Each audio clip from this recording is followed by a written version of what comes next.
Hello?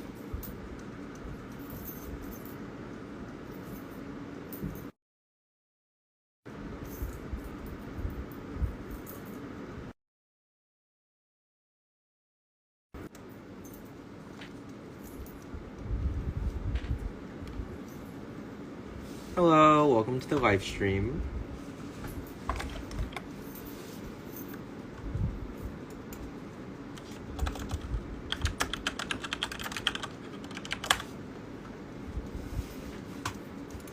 Oh god.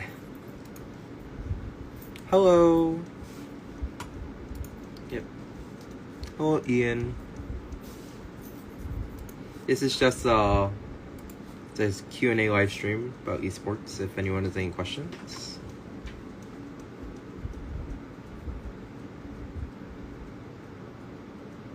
If you have any questions about anything else as well.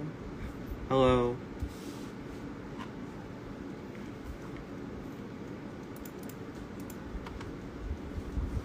If there's like questions on because I know esports is most people know esports do probably Smash Bros and stuff. Usually that's the specific type of esports. I specialize within games I'm usually within FPSs. I specialize within Overwatch right now. FPSs are first-person shooters, like Overwatch, Call of Duty, Valorant.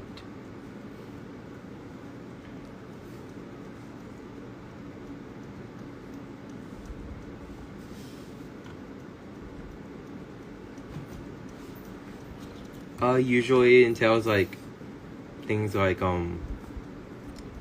usually from a management side. Usually it's about finding people at a trial, finding people to you set up scrim to find leagues you can play in. In collegiate space, there's multiple options for a lot of these. I would say the game that has the least options out of them all is probably Call of Duty. Probably due to its M-rated, because it is M-rated, which makes it really difficult for some colleges to grasp, because they don't want to try to spread that culture, even though multiple esports just kind of involve that. It's really weird. Yeah. Oh, I have a screen up here in case I need to do some extra research on anything that's a little bit more extensive that I don't know.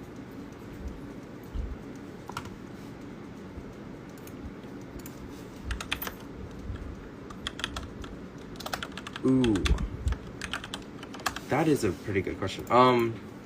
Usually, okay, so what I've done is that in teams that I've run, that usually you find people for the roles. Usually there's people who oh, I main tank, I main DPS, I main support, and that's usually how it works. But sometimes you're missing a role. Sometimes you have 3 people who want to play DPS, or you have 3 people who want to play support. Sometimes you just have to rank on roles you want to play, support, DPS, tank, and be if you don't have enough for them, you try to find the best out of those 3, and you have to move them to another role and try to make sure that, and you have to prepare them in that role.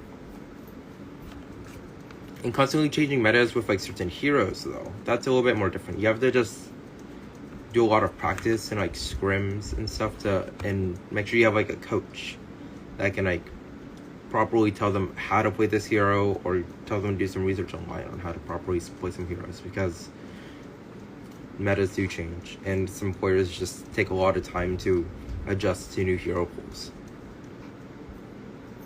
Hello, Elizabeth. Hello, Design Studios.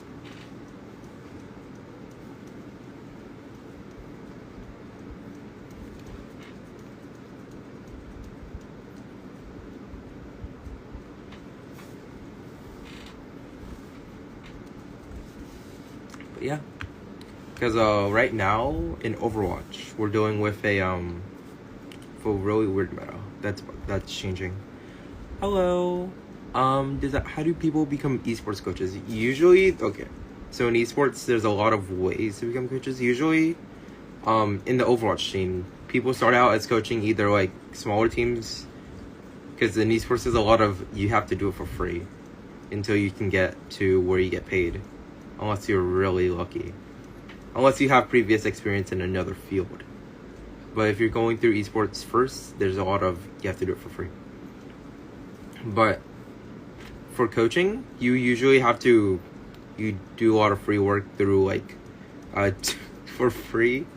Yes, it's just how the industry is. It's really weird because there's not a lot of, esports is so very young in its industry, and there's not a lot of like regulation, or there's not a lot of full standards, because there's a whole bunch of different leagues and a whole bunch of different games that are run by a whole bunch of different companies, and it just keeps going and going and going. It's not like traditional sports where you have a game that's not copyrighted at all, so anyone can play that game. But back onto the point of how people become coaches, usually it's just going on Discord and you just ask teams looking for coach, or like you're looking to coach like a mid-level team, and then you go from there. Because esports is more about, you get more reputation, more stuff you do, even though you have to do it for free. And then eventually you get there. Eventually you get to being paid. It just takes some time.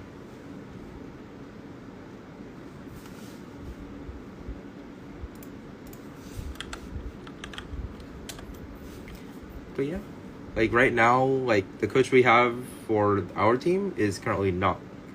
It depends. Some people are just desperate for a coach, because there's a lot of teams out there that are just like, they don't have coaches, and you know, if it's for free, then yeah, it is a lot of effort. But usually if coaches aren't paid, they don't show up all the time. But like the teams that do have paid coaches are the ones that usually are the best. But that's a lot of, that goes through getting a paid coach, usually in the collegiate scene, involves having a program that is paid, that is funded, and that takes a lot of effort. But getting paid as a coach, there's a lot of teams out there that probably do pay their coaches. Like most of the top level teams out there, like most of the teams you see like on broadcasts, like often like in Contenders and Overwatch League, or even like Valorant, and they all have coaches. It's just the mid-level teams, and like then their tier 2 usually has a lot of coaches, and then they're probably paid. And then tier 3 is where you find like, that is the starting point for a lot of teams. Tier 3 and tier 4. Tier 3 is like where you start to go into tier 2, which is like open division stuff. And then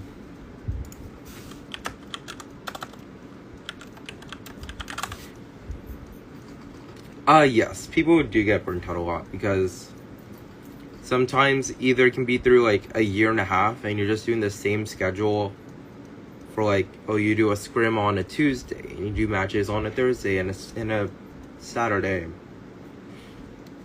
And it's just like, I've known one of my players who got burnt out recently, and he's been with the team since fall 2021. And it can be like, it kind of hurts sometimes, but you know, you have to understand, because they've been there that long. But even players that have just been there for like a semester and a half, sometimes you try to go a little bit more forward, and it takes a little bit, and their schedule's not really made for that type of experiences and stuff.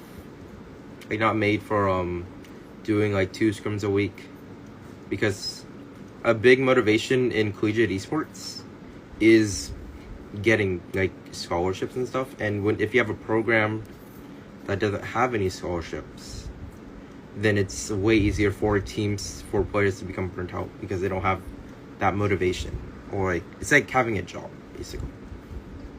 Ian asks, how do you get people used from transitioning from competitive to actual tournament level play?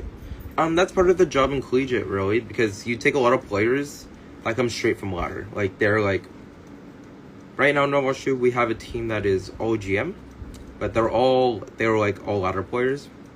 So the part of that job is to make sure they can create, like, they actually know each other. You have to make sure that there is interpersonal connections between all of them, that they all understand each other. Because on ladder, you just play the game, you're gone, you can say something, you go never see them again, and you might see them again, you just avoid his teammate. But part of my job is to make sure that players know each other, that they can understand each other, and that you want them to be friends, basically, because you're not friends with people on ladder usually because they don't see them a lot. But these are players you're going to be playing with multiple times a week. So that's why you do scrims, that's why you do like sessions to hang out. It's more than just like playing and leaving. You have to make sure that they know each other and that they know what's going to happen for that, because that impacts back on like in game as well. EC Design Studios asks, how do coaches work in a multiplayer video game environment? How would they communicate while a game is actively going on and there's not time to subgroup? So usually coaches can interact with teams between maps, not really in a map unless it's a certain league. Like in the NECC, there's a rule where you have 5 minutes of tactical pause time that happens on certain modes. Like if you're like restarting the map for attack and defense, you can take one of those tactical pauses to talk to the team in the map. But that's one of the only circumstances that you can talk to a team during a map. But usually it's just between the maps, saying you talk about what happened during that map and how you can improve from that map. Hello Jenna, hello Sundow, hello. Yes, this is my wall. It takes a lot of work. It's especially if you're in an environment where you're not getting paid. It's just like you just have to do it. You just do it because you need to. But you do the best you can, even if you don't have the resources that people can allocate to you. Let's keep going for about another 5 minutes, I guess. Does anyone have any more questions? Or is there any questions I missed? Let me go look and check real quick.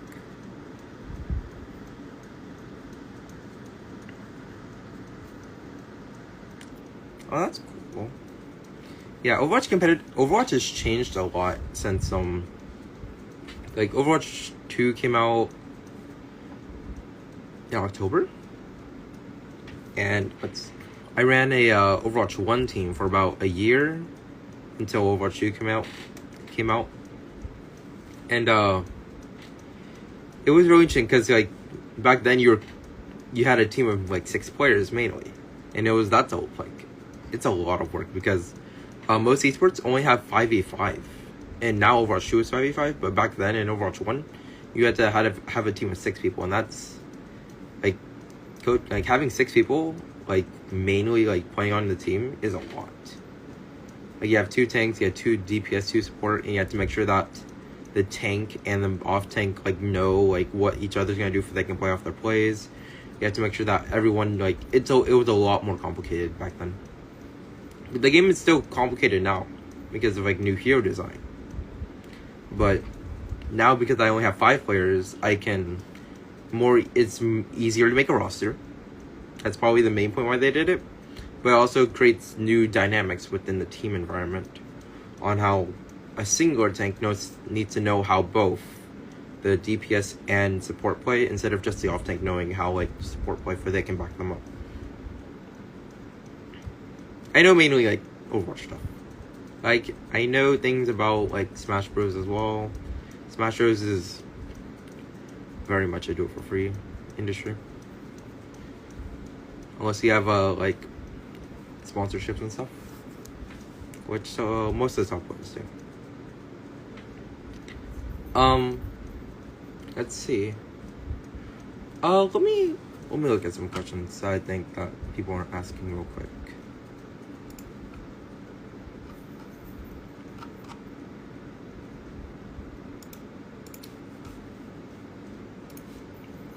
And my eyes are blurred. I'll go until 120. Is finding a good tank harder now? That's actually, yeah, it kind of is, because we have two teams currently.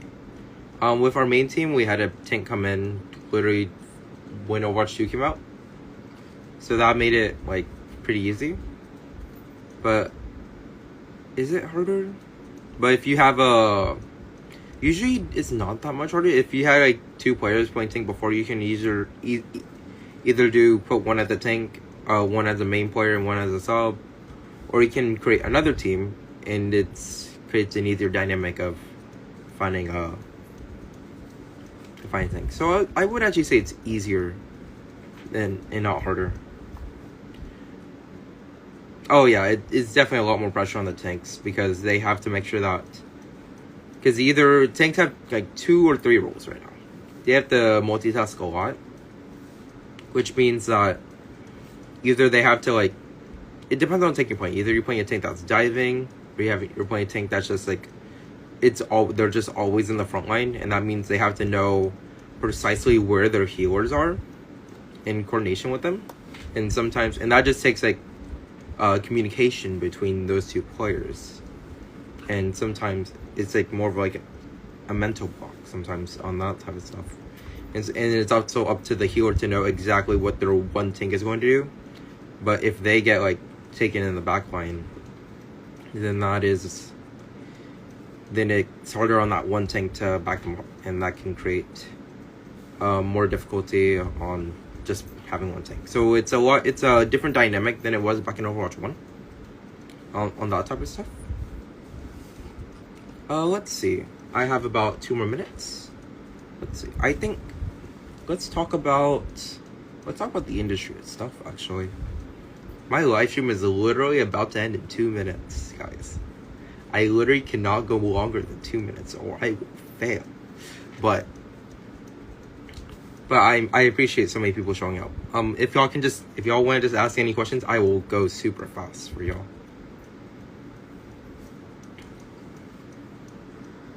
Thank you, Electra, North Shore Resort, Rebecca, Ash, and Yasirius.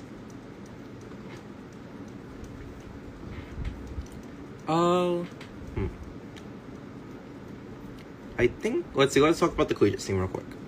So the collegiate scene is made up of 2 types of teams, 2 or 3 types of teams. Usually it's teams that aren't funded at all. They're just clubs mainly, but these clubs can have very talented players. And then there's paid programs that are funded by the university. And these clubs are usually the ones who do the best. Sometimes like teams that don't have any funding can get pretty good upsets on teams that are funded, because usually sometimes money isn't enough for these teams. Sometimes they're just, sometimes it's just a skill issue. But usually the teams that are funded are the ones who do the best. And that's a big discrepancy in esports, in collegiate esports at least. Because it's frustrating for teams that don't have any funding to go against teams who are funded, and you can't compete on that. You can't compete on their level of dedication. And that's kind of just how collegiate esports is right now, until more colleges adapt collegiate esports into their programs and give them funding. But yeah, it is 1:20. Thank you everyone for coming to my live stream. If you have any questions, just DM to me on either one of my channels, my Instagram or my Twitter or my Facebook, and I can get to y'all soon. But thank you everyone for showing up. Have a great day.